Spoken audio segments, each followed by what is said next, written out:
एक ऐसी दुनिया देखना चाहते हैं जो आप हमेशा से सपनों में सोचते थे, तो अभी सब्सक्राइब करें अमित कुमार पॉडकास्ट को। जब हम जैसे आपने बात की कि लोगों को एक अनिरुद्ध आचार्य जी की जरूरत है, यानी कि गुरु की जरूरत,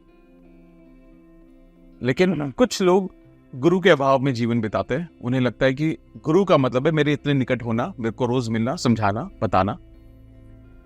तो गुरु होना, चाहे वो आपके पास हो या ना हो, ये कितना ज्यादा जरूरी है? गुरु बिन भवनिधि तरह न कोई, रामचरितमानस में लिखा है कि गुरु क्या है? एक मार्गदर्शक। जैसे आप जब चलते नहीं थे तो माँ ने उंगली पकड़ के चलाया, वो माँ गुरु ही तो है। हमारी सबसे पहली गुरु माँ होती है जो चलाती है। यदि माँ ने ना चलाया होता तो आप कैसे चलते? तो कैसे आप जीवन का निर्वाह करते? कोई तो था आपको पकड़ के चलाने वाला, कोई तो था आपको जब आप पहली बार खड़े हुए संभालने वाला, कोई तो था। कोई ना होता तो आप गिर जाते, पता नहीं किस गड्ढे में गिरते और गिरे पड़े रहते तो आप मर जाते।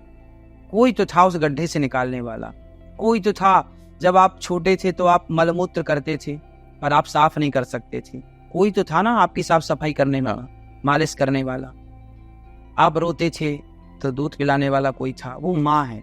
माँ सबकी गुरु है। फिर पिता, वो गुरु है। तो माता पिता गुरु हैं। गुरु का मतलब है आपको सही दिशा देना, सही राह बताना, सही राह पर चलाना। तो वो माता पिता सबसे पहले गुरु है सबके। फिर माता पिता ने आपको संसार में पेट भरना सिखा दिया, कपड़ा पहनना सिखा दिया, कमाना सिखा दिया। लेकिन फिर एक गुरु की जरूरत पड़ी जो ये बताए कि भाई मैं संसार में क्यों आया हूं। कोई ये बताने वाला हो कि मेरे आने का उद्देश्य क्या है।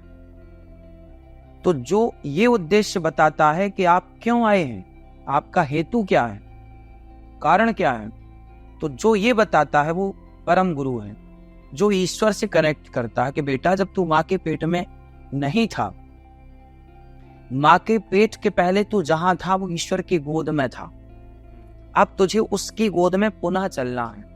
तो ये गुरु क्या करता है? उस ईश्वर की गोद तक पहुंचाने के लिए, उस ईश्वर से जोड़ने के लिए जिससे आप बिछड़ चुके हैं, चलो अब पुनः उसी ईश्वर की तरफ भागते हैं। इसीलिए देखिए, हम लोग नीचे देखते हैं खाई।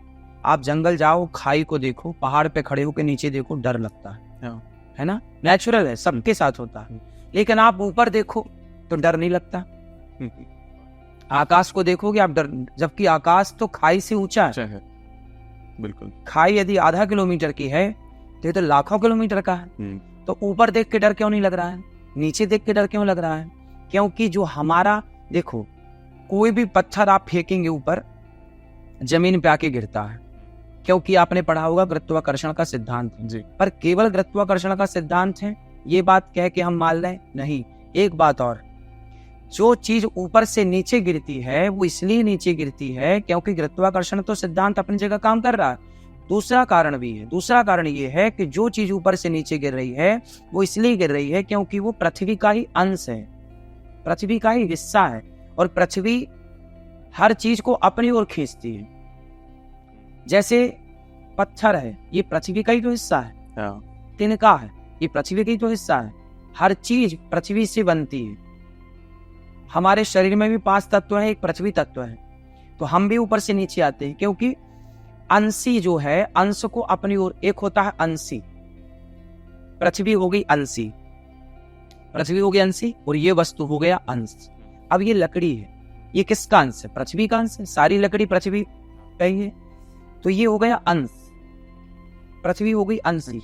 अब ये जो अंश है ये किसका अंश है? पृथ्वी का। इसीलिए ऊपर से नीचे गिर रहा है। क्यों? क्योंकि अपने अंशी की तरफ भाग रहा है। अच्छा, एक चीज है जो नीचे से ऊपर जाती है, आग। आग की ज्योति आप देखेंगे तो नीचे से ऊपर जाती है। बिल्कुल, है ना? वो नीचे नहीं जाती कभी। क्यों? क्योंकि उसका जो अंशी है वो ऊपर रहता है। सूर्य, सूर्य आग का अंशी है और आग अंश है। आग अंश है, सूर्य अंशी है। तो आग ऊपर की तरफ भागती है। यदि गुरुत्वाकर्षण नीचे है तो फिर आग नीचे की तरफ भागे। लेकिन आग ऊपर की तरफ भागती है। मतलब आग सूर्य का अंश है, तो सूर्य का अंश होने से वो अपने अंशी की तरफ भागती है। जैसे गंगा, यमुना, नदियां ये समुद्र का अंश हैं, तो ये सारी समुद्र की तरफ भागती है, समुद्र की तरफ सारी नदियां बह रही है।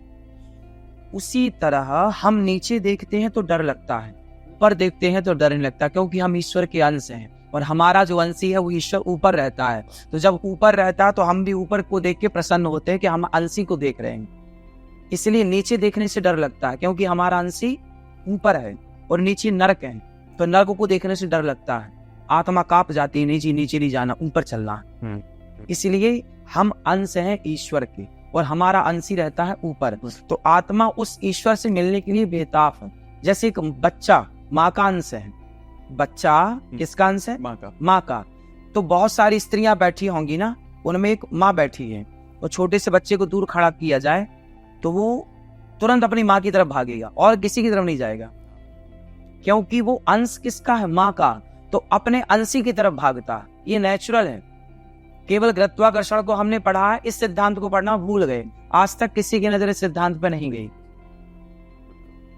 हम गुरुत्वाकर्षण को तो पढ़ रहे हैं, उसको फॉलो कर रहे हैं, लेकिन उसके बाद भी एक सिद्धांत ये है, एक बात ये और है जो अभी सारे विद्वानों से, सारे लोगों से छूटी हुई है, पर हमारे शास्त्र इस पर भी देखो दृष्टि रखी है।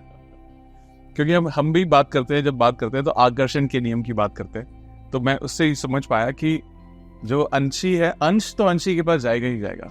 और ये खूब कहा गया है ना कि जब आप चलते हो तो आप आगे की तरफ देख के चलो, पीछे मुड़ के क्यों देख रहे हो, या नीचे की तरफ देख के चलोगे, या नेगेटिव सोचोगे, नकारात्मक सोच होगी, तो कभी आप आगे बढ़ ही नहीं पाओगे। तो ये सारी चीजें शायद कनेक्टेड है।